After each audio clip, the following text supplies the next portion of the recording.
सत्संग का भरपूर आनंद लें। एक बार माँ यशोदा अपने लल्ला को गोदी में बिठाकर प्यार कर रही थी कि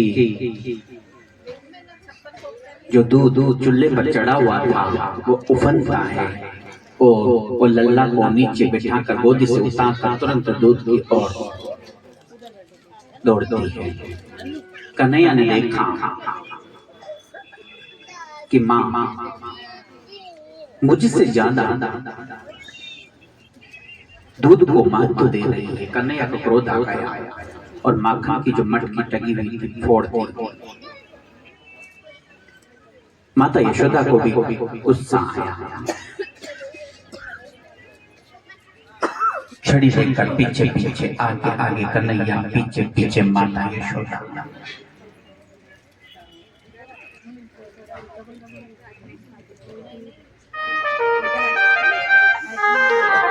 बड़े बड़े योगी भी जिन्हें पकड़ नहीं पाते, आज माता यशोदा उन्हें पकड़ने चली है। कोई और शत्रु होता तो शायद भगवान सुदर्शन चक्र चला देते, लेकिन आज तो माँ की छड़ी है, यहाँ तो सुदर्शन चक्र भी फीका पड़ गया।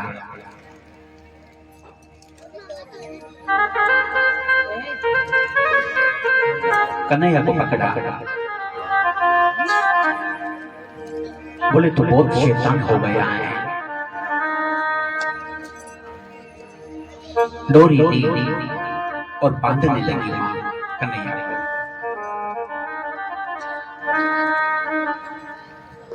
लेकिन वह रस्सी 2 अंगुल छोटी पड़ जाती। योगी भी जिनको पकड़ नहीं पाए, माता उनको बांधने चली है। पर मां की ममता के सामने तो त्रिभुवनपति स्वयं ही बन गया। बार बार रस्सी छोटी पड़ी और सिर्फ 2 अंगुल। माने भगवान इशारा कर रहे हैं कि तू तो मेरा ही अंश है, लेकिन ये द्वैत जो है मैं और मेरा, ये बीच में है।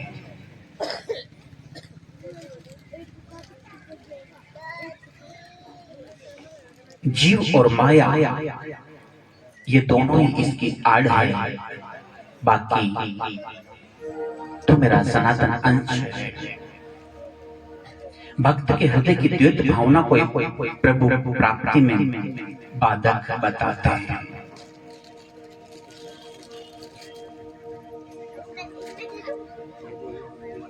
जब मैं था तब हरि नहीं, अब हरि है मैं नाही। प्रेम गली अति सांकरी, तामे 2 न समाई। या तो आप अपने हृदय में मैं रख लीजिए या फिर इसे ही रख लीजिए, क्योंकि 2 नहीं आ सकता। भगवान यहाँ यही इशारा कर रहे हैं। जब माता यशोदा परेशान हो गई, बांध नहीं पाई, तो भगवान स्वयं ही बन गए, उखल गए। तात्पर्य ये है कि जब भक्त समर्पण कर देता है तो भगवान खुद ही उसका कार्य कर देते हैं।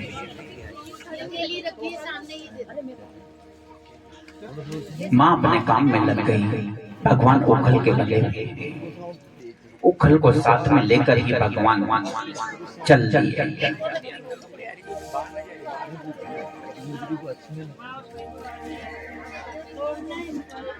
यमलार्जुन के 2 वृक्ष लगे हुए थे। भगवान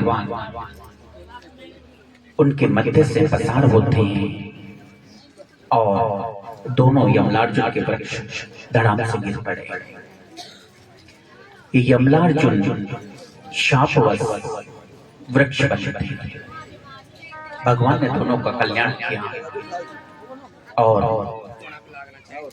वो दिव्य शरीर धारण करके भगवान के स्वधाम पधारे।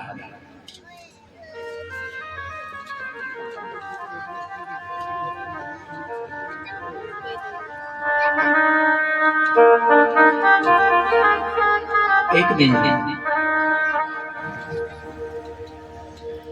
नंद बाबा आदि बूढ़े गोपों ने देखा कि गोकुल में बड़े बड़े उत्पात होने लगे हैं।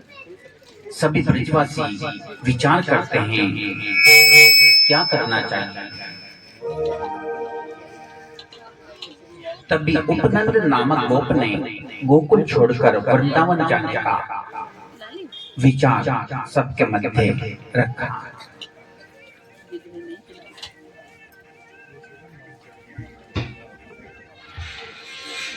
वृंदावन का वर्णन करते हुए उपनंद कहते हैं कि वहां सुंदर गोवर्धन पर्वत है, गौओं के लिए चारा पानी की उत्तम व्यवस्था है,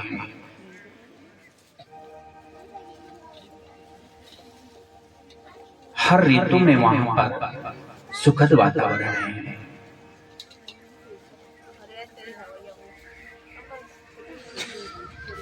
ग्वालों ने बच्चों महिलाओं को छकड़ों पर बैठाकर अपना सामान आदि छकड़ों पर रखकर गाय बछड़ों के साथ वृंदावन को चल दिया।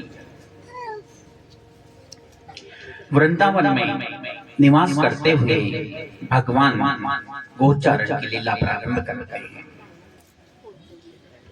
रोज गैया चराने जाने लगे,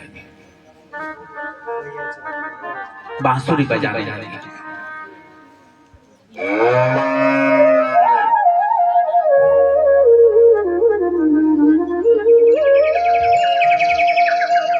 यमुना किनारे गैया चराने जाते हैं।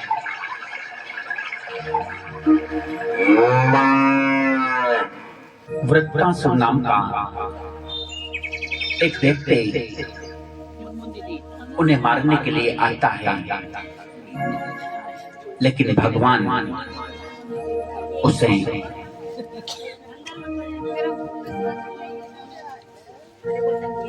संहार करके सदगति प्रदान करते हैं।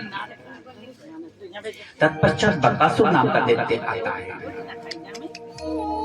जो बगुला बनकर भगवान को मारने के लिए दौड़ता है, लेकिन भगवान उसका भी संहार कर उसे मुक्त करते हैं। अघासुर नाम का राक्षस आता है,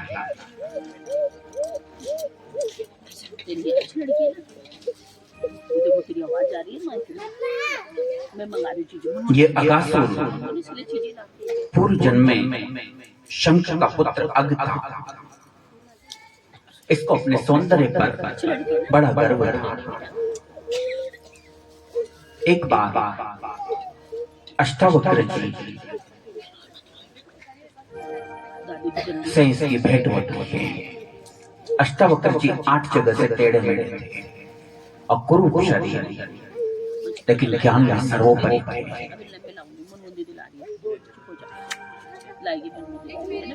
उनकी मजाक उड़ाई। कई बार अष्टावक्र जी ने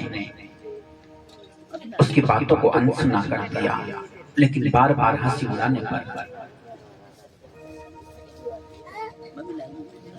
क्रोध आ गया। ये जो अघ था उनसे कहता है कि आपका बड़ा सुंदर शरीर है। उनकी हंसी उड़ाकर, ऐसा सुंदर शरीर आपको कहां से प्राप्त हुआ? हमें भी बताओ उस दुकान का नाम।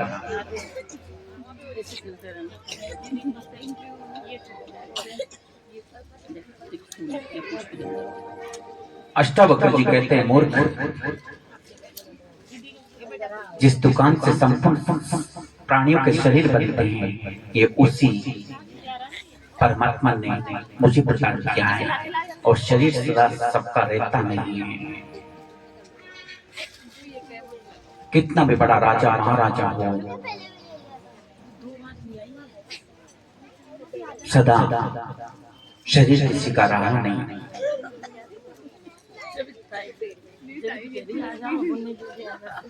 ये अधम शरीर जो सदा रहने वाला नहीं है,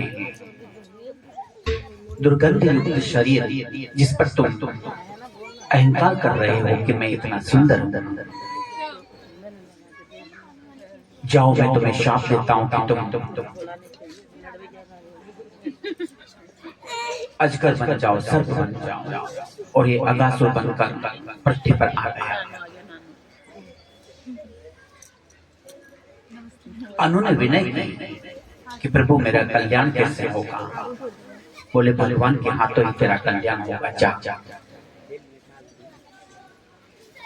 मुंह खोलकर बैठ गया। नीचे का जबड़ा पृथ्वी पर तो दूसरा आकाश।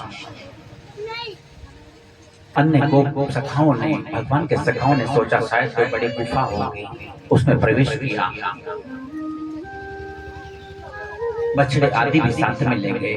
बोले आज का नहीं, यहीं बैठकर खाना खाएं। भगवान तो समझ गए, लेकिन ग्वाल बालों की रक्षा के लिए भगवान भी उसके मुख में प्रवेश कर गए। उस अगासुर ने अपना जबड़ा बंद किया और उसकी विष की ज्वाला से, घुटन से गोप ग्वालों की मृत्यु हो गई। भगवान ने अपना शरीर विराट किया और अगासुर का शरीर फटने लगा और उसकी मृत्यु हो गई। उसे भी अपने चरणों में स्थान दिया। बाकी जो गोप ग्वाल, बछड़े बल आदि मृत प्राय हो गए थे, उन्हें जीवन दान देकर पुनर्जीवित किया।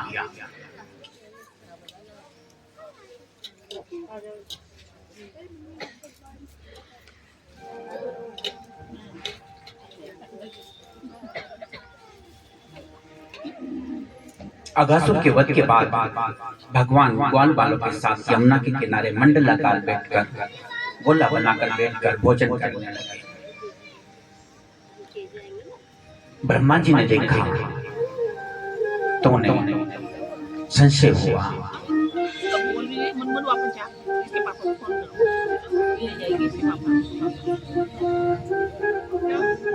कि ये कैसे भगवान हो सकते हैं।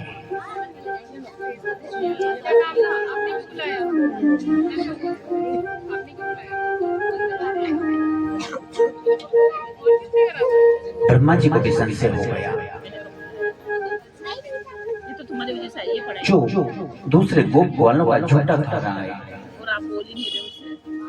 उनको अपने भोजन खिला रहा है, उनके मुख का जूठा खुद खा रहा है, ये भगवान कैसे हो सकता है? ब्रह्मा जी ने उनके सारे बछड़ों को चुरा लिया।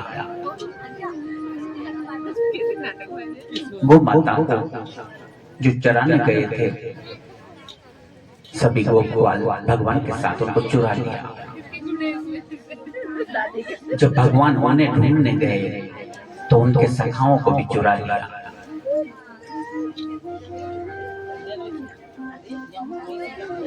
भगवान ने नेत्र बंद कर ध्यान किया कि किसकी करतूत है।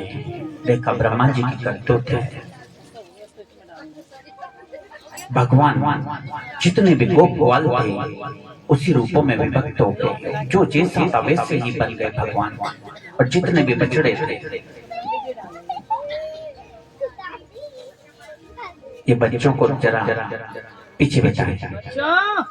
पीछे जाओ।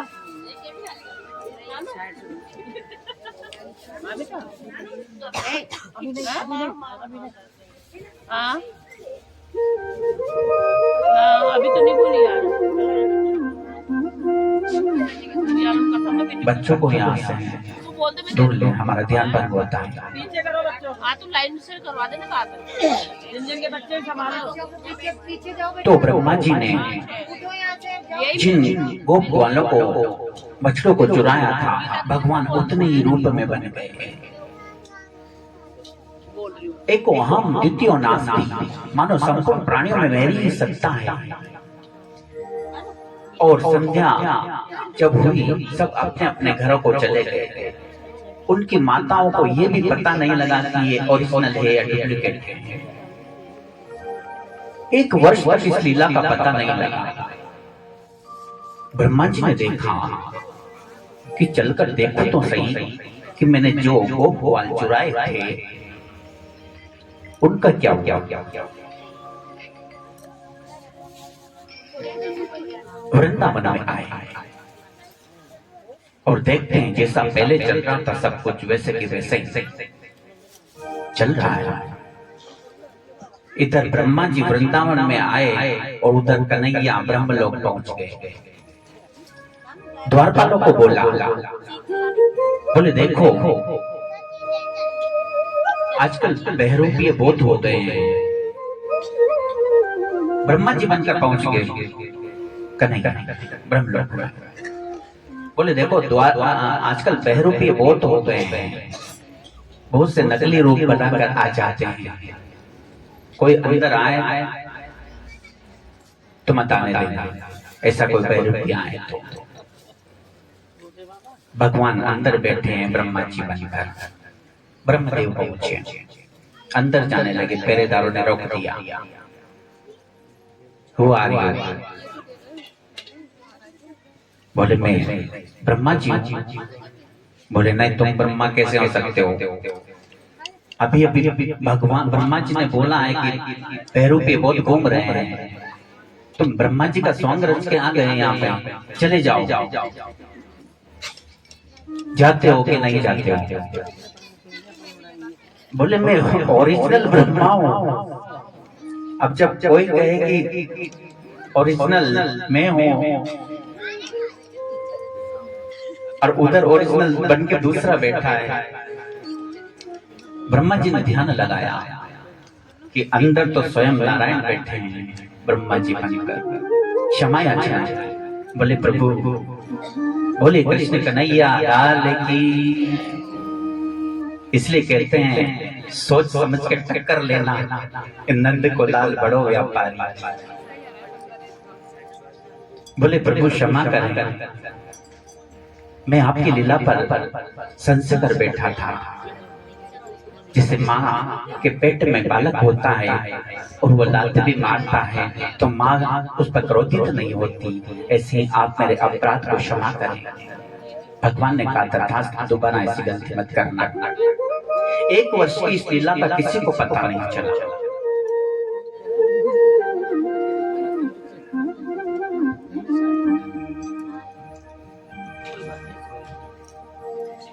पांचवें वर्ष की ये लीला, छठे वर्ष में उन्हीं गोप वालों ने आकर अपने घर वालों को बताया कि 1 साल तक हमारा अपहरण हो गया था।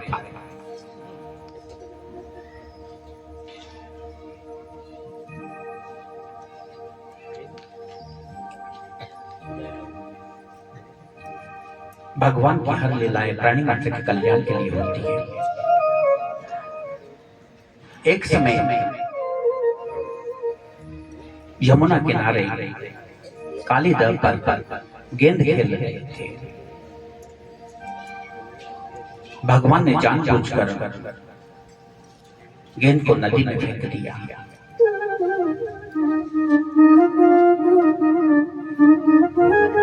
और कहते हैं उनका मित्र कहता है कि मेरी गेंद ने यमुना में फेंक दी। बोले गेंद लेके आ। भगवान ने उसकी मति को भ्रमित कर दिया था। बोले और भी मित्र समझाते हैं, बोले तेरे को दूसरी गेंद दे देंगे, इसमें कालिया नाग रहता है। बोले नहीं, मुझे तो वही गेंद चाहिए। भगवान ने उसकी मति को भ्रमित कर दिया और भगवान देखते देखते कदम की डाली से काली दल में कूद पड़े। हरिकारी देवर केलने आयोरी मेरो भरोसो कन्हैया।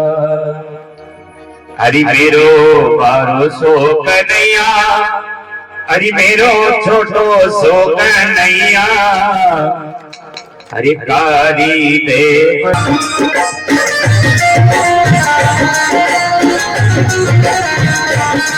मेरो छोटो सो कन्हैया, मेरो प्यारो सो कन्हैया।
कृष्ण के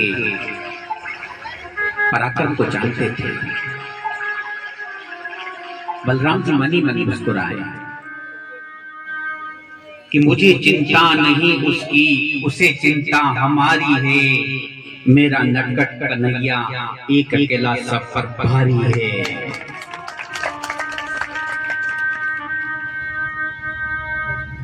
हंसते रहे, बोले तुम जाओ इतनी बड़ी विपत्ति आई है और बलराम जी जाओ मैं यही हूँ। बोले नहीं नहीं चलो चलो सब साथ में। बलराम जी को भी लेकर गए। इधर कालिया नाग की जो पत्नियां थी प्रेम भरी वाणी में कान्हा से कहती, हे बालक तुम कौन हो? उनकी वाणी में ममता झलक रही थी, मानो जैसे अपने पुत्र से कह रही हो, बालक तुम शीघ्र यहां से चले जाओ। तुम नहीं जानते अगर हमारे स्वामी जाग गए तो तुम्हारे कोमल शरीर को विष से जला डालेंगे। जब कन्हैया ने उनकी वाणी में मां की ममता देखी, मां का प्यार देखा, तो कन्हैया कहते हैं, हे मां मैं अपनी गेंद यहां पर ढूंढने आया हूं।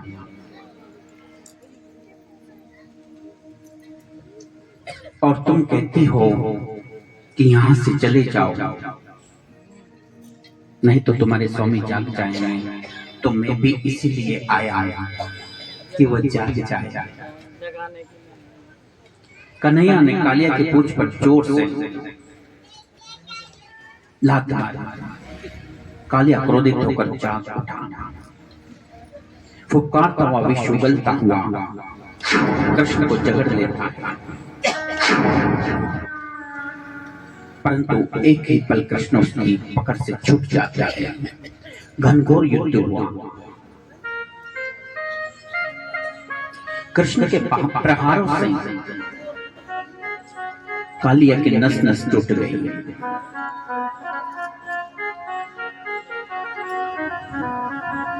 भगवान उसके फन पर नृत्य करने लगे। नृत्य करते करते करते बहुत देर हो गई। कालिया नाग की पत्नियां कहती है कि प्रभु आज हमारे स्वामी से बड़ा सौभाग्यशाली इस दुनिया में कोई नहीं होगा। जब आपने वामन अवतार धारण किया था तो बलि के सिर पर सिर्फ एक चरण था, हमारे स्वामी के चरण सिर पर तो आज आपके दोनों चरण हैं। बोले कृष्ण कन्हैया, हमारे स्वामी से बढ़कर कोई सौभाग्यशाली नहीं होगा। जिस पर भगवान के दोनों चरण हो, आपने हमारे पतिदेव को तो सब कुछ दे दिया, कृपा की। अब उनकी पत्नियों ने सोचा पता नहीं भगवान कब तक नृत्य करते रहेंगे, पहले ही दशा यह हो गई। उन्होंने चतुराई से भगवान से कहा कि प्रभु आपने हमारे स्वामी पर तो कृपा कर दी, अब कुछ कृपा हम पर भी कर दो। बोले क्या चाहिए? कि आपकी चरण रज चाहिए। अब चरण रज पानी में तो मिलेगी नहीं, उसके लिए तो पृथ्वी पर आना पड़ेगा। तो भगवान समझ गए। कालिया को के फल पर नृत्य करते हुए यमुना के ऊपर आए। यमुना के तट पर अपने चरण रखे और उन्हें चरण रज प्रदान कर कृपा की। कालिया नाग पूछता है, बोले प्रभु मेरा कसूर क्या था, आपने मुझे इतना मारा? बोले कसूर तुमने पूरा यमुना का जल दूषित कर रखा है। बोले प्रभु एक बात बताओ, इस सृष्टि किसने बनाई? बोले मैंने।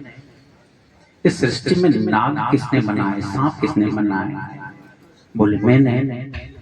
अच्छा, नाग में जहर किसने बनाया? बोले मैंने। तो इसमें मेरा कसूर क्या है? तेरा तुझको अर्पण क्या लगे मेरा कसूर क्या है? आपने मुझे इतना क्यों मारा? बोले देखो, हमने तुम्हारा अगर निर्माण किया है तो तुम्हारे रहने के लिए रमणीय द्वीप भी बनाया है, सबके लिए मैंने स्थान दिए, आप उस स्थान पर जाकर रहिए। बोले प्रभु आपके वाहन गरुड़ जी मैं जहां भी जाता हूं वहां पर मुझे मारने के लिए चले आते हैं। इस काली देह में उनको शाप है कि वो यहाँ पर नहीं आ सकते, इसलिए मैं यहाँ आकर छिपा था। बोले आप गरुड़ जी आपका कुछ नहीं बिगाड़ेंगे, आपके फन पर, आपके मस्तक पर मेरे चरण चिन्ह हैं, आप निश्चिंत होकर रमणीक दिख जाइए और मेरा ध्यान भजन करते हुए अंत में जीवन मुक्त हो जाइए। मेरा आशीर्वाद आपके साथ है। वो पहुंचते हैं वहां से और इस प्रकार यमुना जी को के जल को भगवान ने स्वच्छ किया।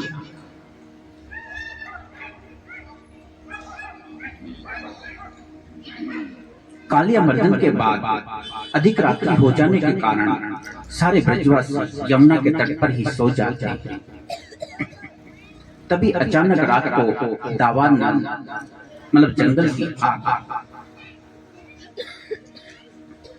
चारों तरफ से उनको घेर लेती है। सभी ब्रजवासी भगवान से प्रार्थना करने लगे, कहना हमारे तो तुम ही भगवान हो, हम तो तुम्हारी शरण में हैं। हे शरणागत वत्सल, इस अग्नि से हमारी रक्षा कीजिए। और भगवान उस दावानल को स्वयं पी जाते हैं और ब्रजवासियों की रक्षा करते हैं। बोलिए भक्त वत्सल भगवान की।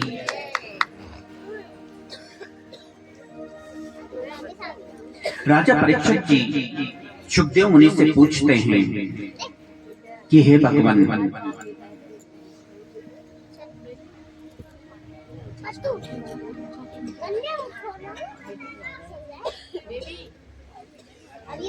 आप कृपा करके मुझे भगवान की और भी लीलाएं बताने की कष्ट करें, कृपा करें। इन लीलाओं को सुनते हुए मेरा जी नहीं भरता। और जब महर्षि वेदव्यास जी ने 17 पुराणों की रचना की, फिर भी उनका चित्त अशांत था, मन अशांत था। तो देवर्षि नारद से पूछा कि मुझसे ऐसा क्या छूट गया कि वेदों का विस्तार करने के बाद, महाभारत जैसे शास्त्र की रचना करने के बाद, 17 पुराणों की रचना करने के बाद भी मेरा मन खिन्न है। तो देवर्षि कहते हैं कि आपने अपने पुराणों में, अपने शास्त्र में भगवान की दिव्य लीलाओं का गुणगान नहीं किया, इसलिए वह अधूरी है। जिस शास्त्र में, जिस पुराण में कोई कितना भी दिव्य शास्त्र हो, लेकिन भगवान की लीला कथाएं अगर नहीं है तो वह अधूरा है। तो यही भगवान की लीलाएं आज आप और हम वर्णन कर रहे हैं, जो दिव्य आनंद देने वाली है, जो इस भागवत महापुराण का सार है। एक समय मार्गशीर्ष का महीना था।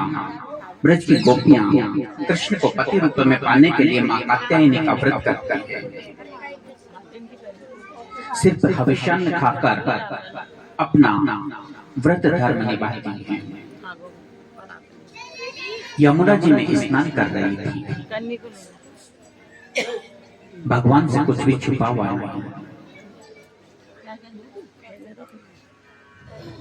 गोपियां निर्वस्त्र हुआ यमुना में स्नान कर रही थी। भगवान ने देखा कि वरुण देवता का ये अपमान कर रही है, क्योंकि जल में वरुण देव का वास होता है। भगवान अपने सखाओं के साथ पहुंचे और उनके चीर चुरा कर कदम के डाली पर बैठ गए। कदम के वृक्ष पर उनके कपड़े लटका दिए। जब गोपियां स्नान के बाद अपने वस्त्र देखती है तो वहां पर वस्त्र नहीं थे। चारों तरफ दृष्टि दौड़ाई, वस्त्र कहां गए?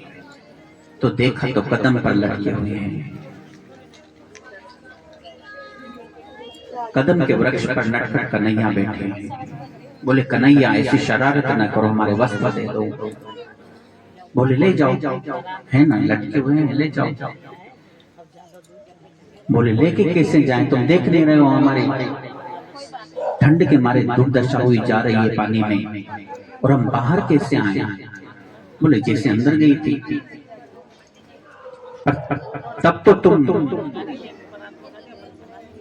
तब तो यहाँ पर कोई नहीं था जब हम अंदर गए थे। बोले कैसे नहीं थे?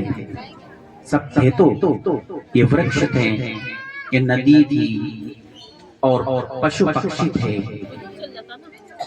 सब यही तो थे, पर तू तो नहीं था। बोले मैं तो सर्वत्र हूँ, मोह को कहाँ ढूंढे रे बंदे, मैं तो तेरे पास में, ना मैं मस्जिद ना मैं मंदिर ना काबा के लाश में। दिले तस्वीरें यार जबकि नजर झुका ली और मुलाकात कर, मैं तो सर्वत्र हूँ। मैं था न तुझसे दूर, न तू मुझसे दूर था, आता नहीं था नजर तो नजर का कसूर था। तुलसीदास जी ने वर्णन किया, नियरे है मतलब हृदय में है, नियरे है सूजत नहीं, नियरे है सूजत नहीं, लानत ऐसी जिंद, तुलसी ऐसे जीव को भयो मोतिया बिंद। उस मोतिया बिंद का ऑपरेशन सत्संग में ही हो सकता है और किसी डॉक्टर की ताकत नहीं है। जिन नजरों से भगवान नहीं दिख पाते हो, ऐसे मोतियाबिंद का ऑपरेशन सिर्फ ब्रह्मनिष्ठ संत ही कर सकते हैं।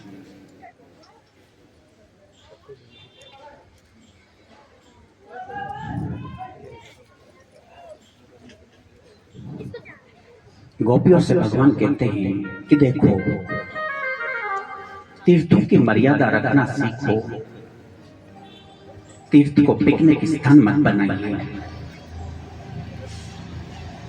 जहां पर जाते हो उस स्थान की मर्यादा रखिए। मंदिर में जाते हो तो मर्यादित वस्त्र पहन कर जाइए। जैसे आप विद्यालय में जाते हो तो यूनिफॉर्म पहन कर जाते हो, तो मंदिर में जाने के भी मर्यादित वस्त्र होना चाहिए। तीर्थ में जाते हो तो सांसारिक कर्म मत कीजिए, वहां की मर्यादा रखिए, उसको पिकनिक स्थान मत बनाइए।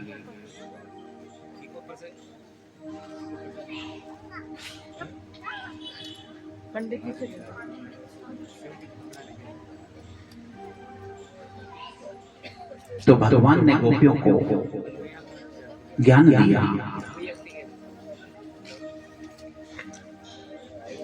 और भगवान ने उनको उनके वस्त्र प्रदान किए। एक समय की बात है कि भगवान अपने गोप सखाओं के साथ गैया चरा रहे थे कि ग्वाल वालों को भूख लगी। भगवान से कहते हैं कि हमें भूख लग रही है। भगवान कहते हैं कि नजदीक में कुछ ब्राह्मण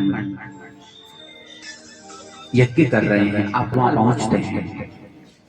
यज्ञ कर रहे ब्राह्मणों से याचना करते कि हमें भूख लगी है, अब कुछ भोजन दे दीजिए। बोले अभी हमारा यज्ञ पूरा नहीं हुआ, भोजन के बाद प्रसाद मिलेगा, क्षमा करें, यज्ञ के बाद प्रसाद मिलेगा। वापस लौट आए, भगवान को बताया।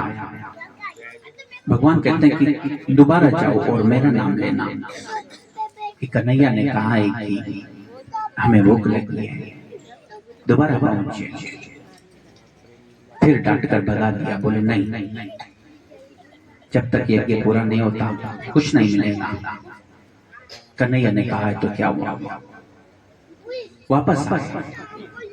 अब भगवान को पुनः बात बताई। भगवान ने कहा अब उनके पास मत जाओ, उनकी पत्नियों के पास जाओ। ग्वाल बाल पत्नियों के पास पहुंचे। यज्ञ पत्नियों को जब पता लगा कि हमारे सांवरे सलोने ने हमसे भोजन की याचना की, यह हमारा सौभाग्य है कि जिनको भोग लगाने के लिए दुनिया तरसती है, आज वह स्वयं हमसे भोजन मांग रहा है।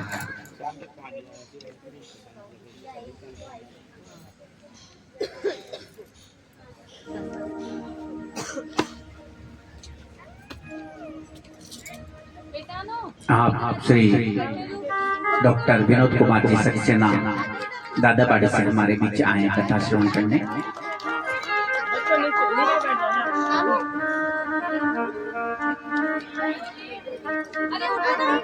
नीचे बैठ समझ में नहीं आ रहा सब यहाँ बैठे। कृपया मेहमानों को बैठने के लिए जगह दे, बच्चों को यहाँ से उतार दें। इधर आ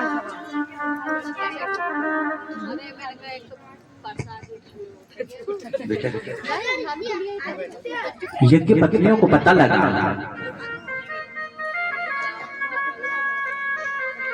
कि हमारे सावरे सलोने ने भोजन की याचना की है, स्वयं थाल भरकर दौड़ पड़ी। यज्ञ धरा रह गया। उनके पति रोकते हैं, बोले यज्ञ पूरा नहीं हुआ अभी।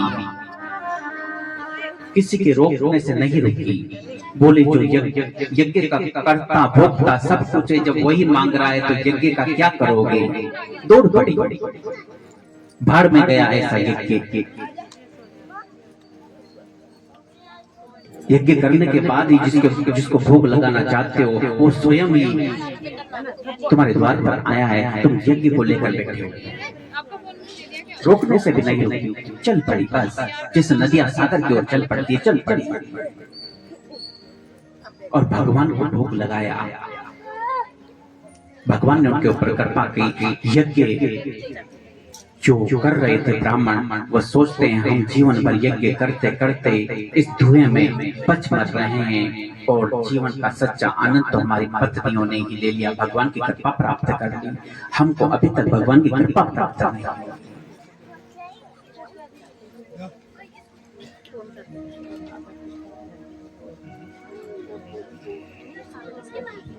इसके बाद गोवर्धन भगवान की झांकी हमारे बीच आएगी। आइए कीर्तन कर अपने हाथों को अपने जीवों को पावन करें। नारायण नारायण श्रीमन नारायण नारायण नारायण नारायण नारायण श्रीमन नारायण नारायण नारायण नारायण नारायण श्रीमन नारायण नारायण नारायण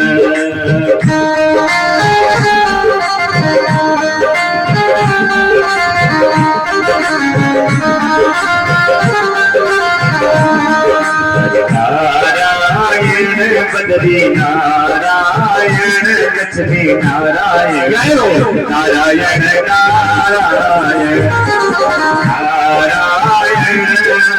नारायण लक्ष्मी नारायण नारायण नारायण तुझ में नारायण तुझ में नारायण मुझ में देखो वहाँ नारायण नारायण देखो वहाँ देखो नारायण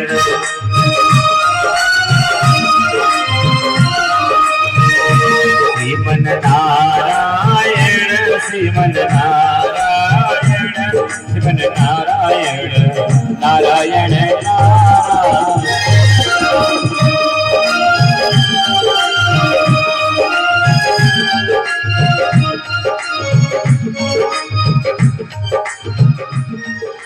एक समय भगवान के घर जल वर्षा है, उसको हमने जल मंत्री बना रखा है, उसकी ड्यूटी है। नंद बाबा को समझाते हैं, बोले देखो हमारे पास किसी कोई देश का राज्य तो है नहीं, हमारे पास कोई बड़ा नगर साम्राज्य तो है नहीं, हमारा तो जो भी है गौ माताएं हैं या ये गोवर्धन जी हैं, जहाँ पर हमारी गायें चढ़ती है और हमारे लिए वो माता दूध देती है जिससे सबको पुष्टि मिलती है, सबका पालन पोषण होता है। तो ये इंद्र को छोड़ो और गोवर्धन जी की पूजा करो। भगवान की बात में इतना आकर्षण था कि कोई उनकी बात को नकार न सके। जो सामग्री इंद्र की पूजा के लिए बनाई थी वो सामग्री सारे झगड़े में भरकर गोवर्धन जी की पूजा करने के लिए पहुंचे। देख कन्हैया कह तो रान की गोवर्धन जी को भोग लगाएंगे, लेकिन हम गोवर्धन जी को भोग तो जब लगाएंगे, लेकिन शर्त है कि गोवर्धन जी स्वयं अगर खाएं तो भोग लगाएं। बोले ठीक है, ऐसा ही होगा।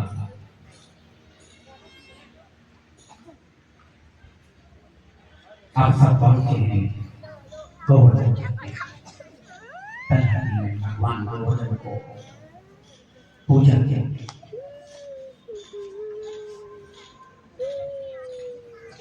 सारी जितनी भी सामग्री बनाई थी उनके चरणों में रखी।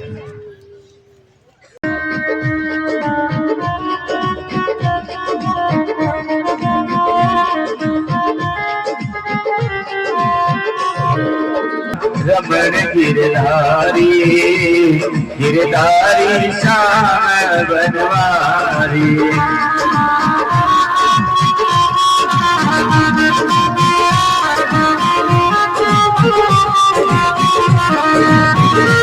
गिरधारी श्याम बनवारी, गिरधारी श्याम बनवारी,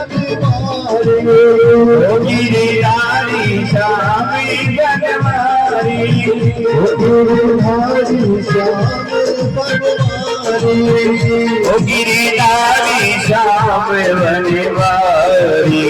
मेरो राधा राधा मेरो राधा रमण गिरधारी गिरधारी श्याम बनवारी।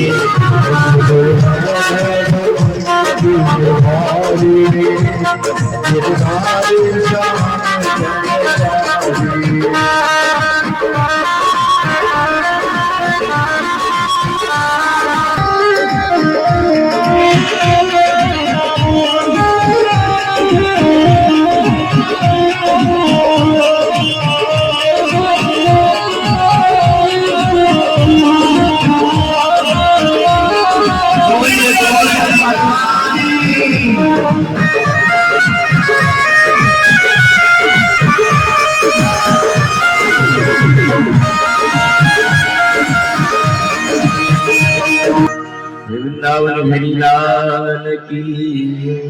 सभी ग्वाल बाल मिलकर गोवर्धन भगवान के पास, गोवर्धन जी के पास पहुंचते हैं और उन्हें जो 56 भोग सजाए थे उनका भोग लगाने के लिए एक एक कर। अरे तेरो सब संकट मिट जाए, पूजा गोवर्धन की कर ले। पूजा गोवर्धन की कर ले, पूजा गोवर्धन की कर ले।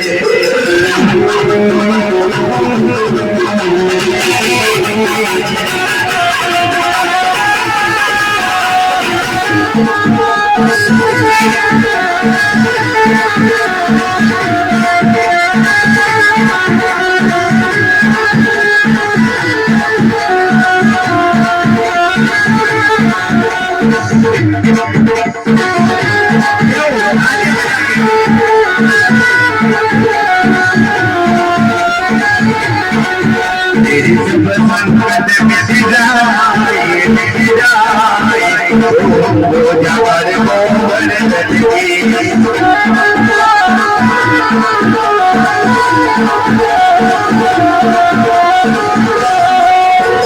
पूजा करे गोवर्धन की, पूजा करे गोवर्धन की।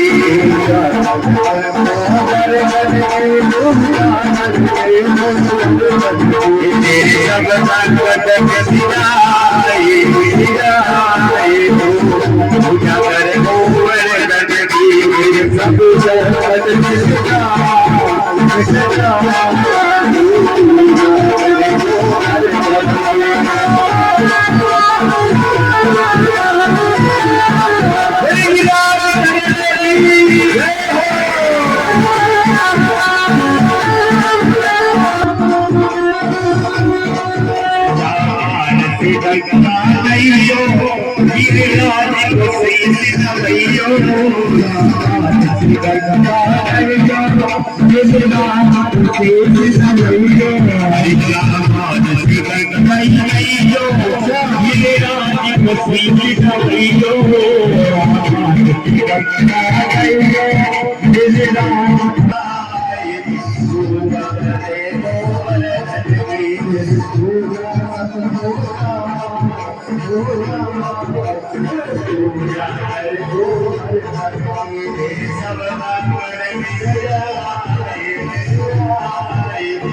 गिरिराज जी महाराज का जो भी पूजन करना चाहे, क्योंकि गिरिराज जी महाराज के पूजन से सब संकट मिट जाते हैं।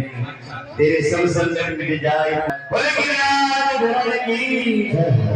अरे तो पूजा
Thank you.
पूजा करी हरि नंदी और सकल गिर जाए पूजा करी हरि नंदी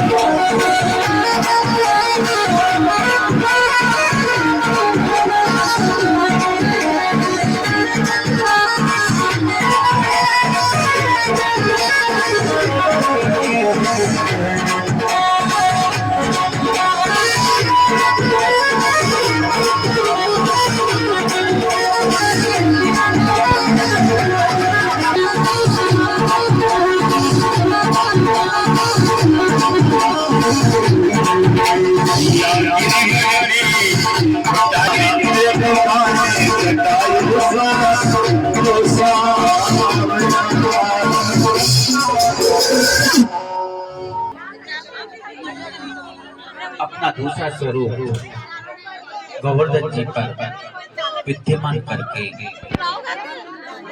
जो भी सामग्री सारे गोपाल आगे वर्णन आता है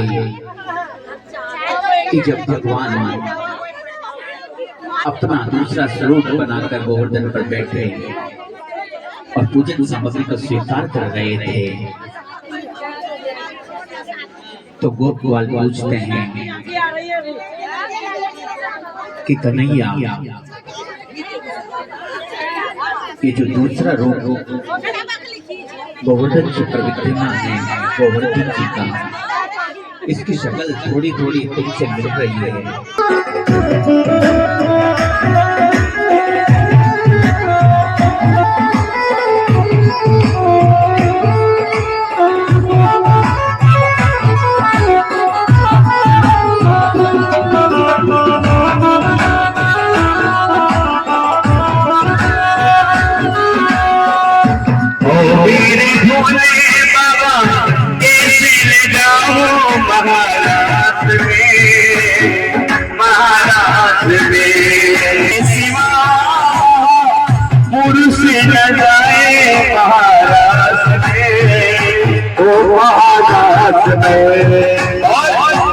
हसी करेगी नारी, हसी करेगी नारी, भगवान हमारी वृंदावन आए, वृंदावन आए।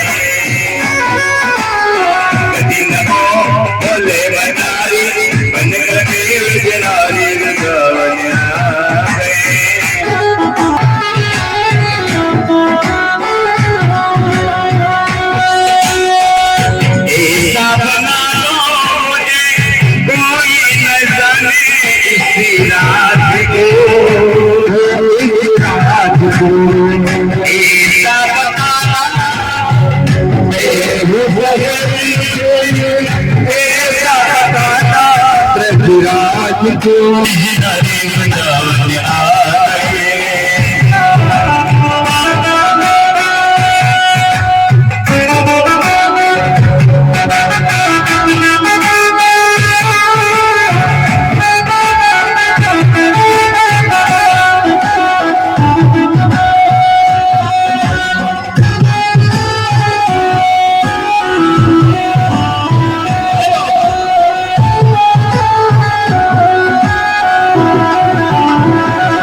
अरे मोहनी रूप बनाया मुरारी, हमें मारे तुम्हारी कलजी में आगे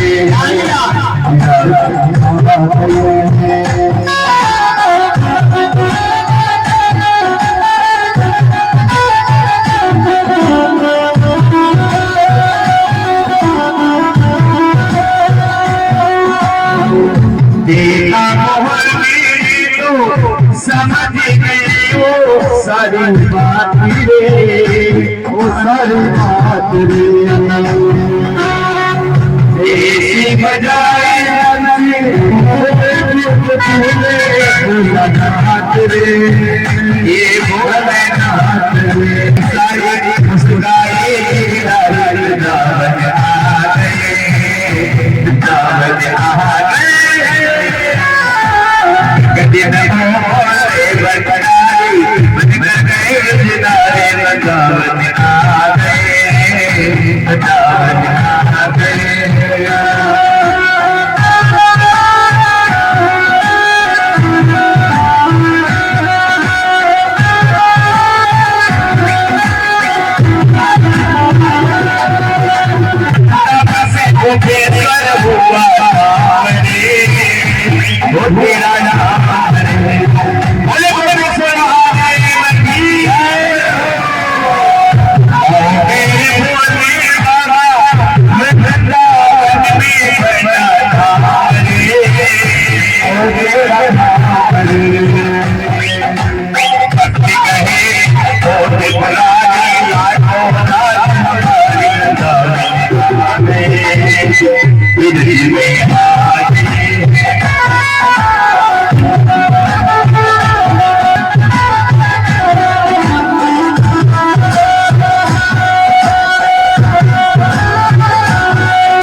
Ragazzi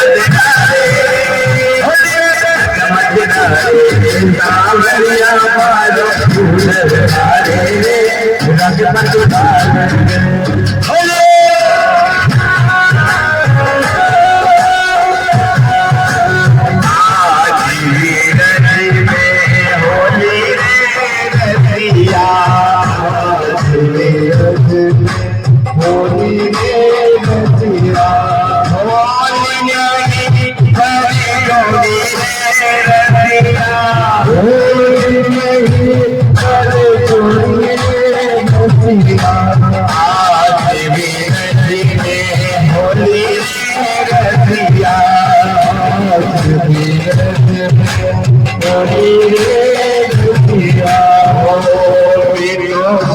संग होली में तो तुझे संग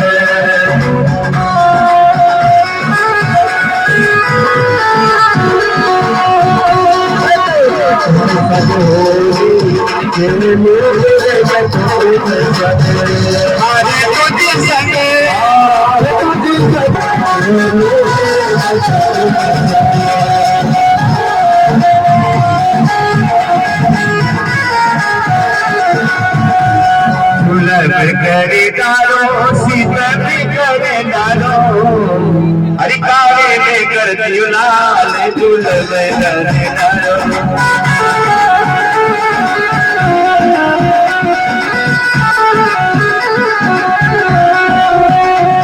कावे में करती लाल झूल में करे डालो रावण हरि लाल की होली के रसिया की। अब आपको आनंद लेता रहता है तो भगवान के दरबार में कथा में आप लेट आते हो, सब 1:30 बजे आते हो यहाँ पर कथा का समय वैसे ही। अब फिर नाच लो सभी, एक से खड़े नहीं रहना जी। अरे होलिया में होलिया में होलिया में अरे बेटा माई होले दे खुला होलिया में होले दे खुला अरे मारू रंग के सरिया होली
सब प्रभु मेरे सीने हरि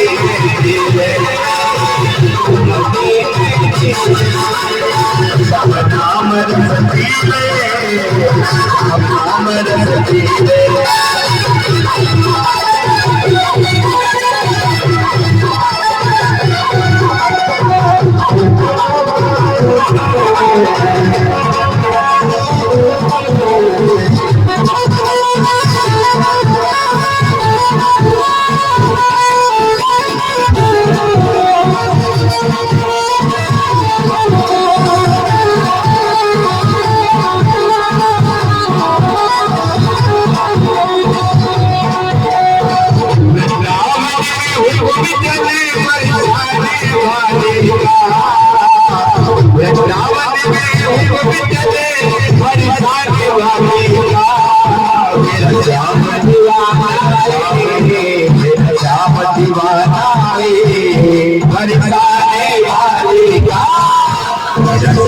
दीवाना उस राधे राधे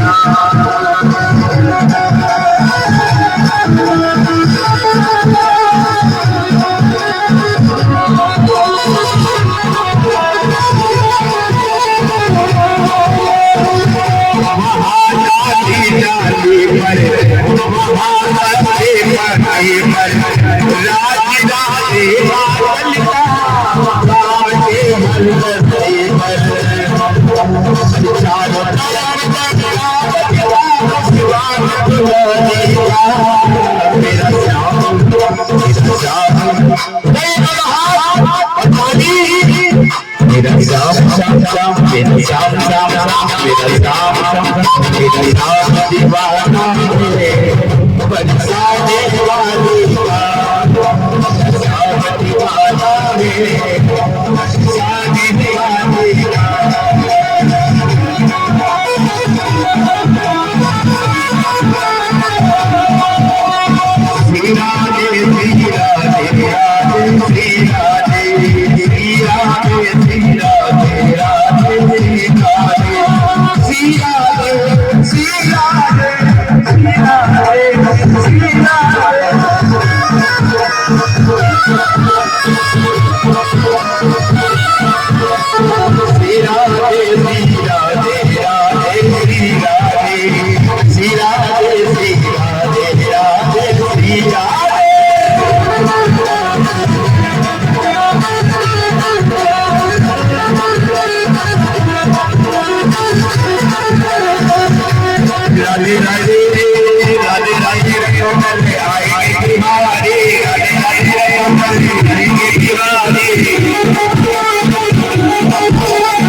छठिया से दिल लगाया